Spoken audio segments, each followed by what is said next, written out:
Tak v tomto videu si ukážeme výpočet nákladov produktu z ceny dodávateľa, ktorý má nastavenú inú menu, čiže automatické preratávanie ceny na základe aktuálneho kurzu danej meny. V kontaktoch máme vlastne testovacích dodávateľov, keď si ukážeme, tu máme dodávateľa pre Ameriku, Anglicko, Európu a pri danom dodávateľovi si nastavíme si vlastne menu daného dodávateľa.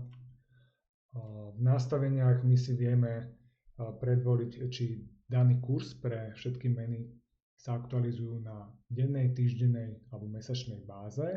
Prípadne vieme nastaviť aj manuálne aktualizácie, takže na klik. Ideme do modulu predaj, ukážeme sa na príklade cenovej ponuky, vytvoríme si nový produkt, nejaký testovací,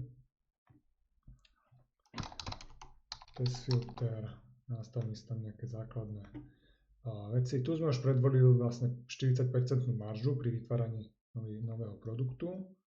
Ideme do nákupu, priradíme k produktu dodávateľa. Dáme si tam dodávateľa napríklad z Ameriky. Nastavíme, automaticky sa nám pridala vlastne jeho predvolená mena. Nastavíme množstvo a jednotkovú cenu pre produkt, napríklad $20.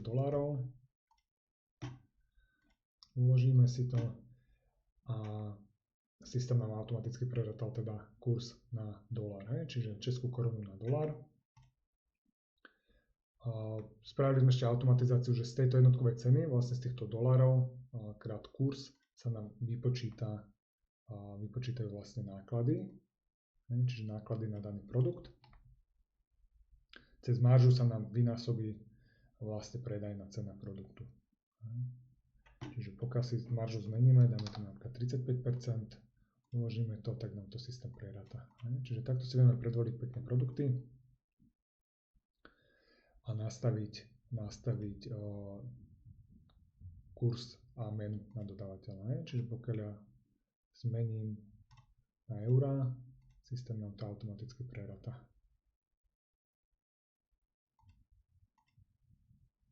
Vrátime to späť.